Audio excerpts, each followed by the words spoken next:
Түлкі мен қырғауыл.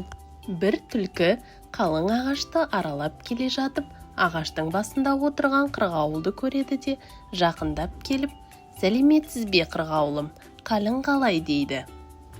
Қырғауыл: «Жақсы, өзіңіз қалайсыз?» дейді. Түлкі: «Жерге түсіп сөйлессеңіз қайтеді?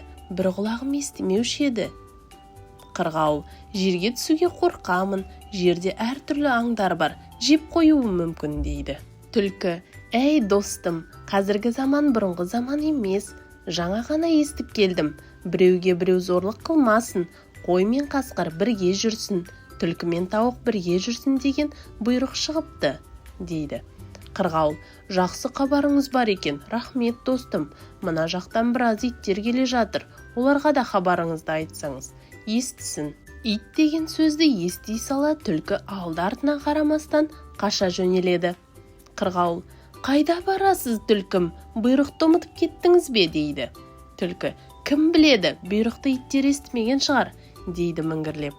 Ертегі ұнаған болса, лүпіл қалдырып, пікір жаза отырыңыз. Арнамызға жазылуды ұмытпаңыз.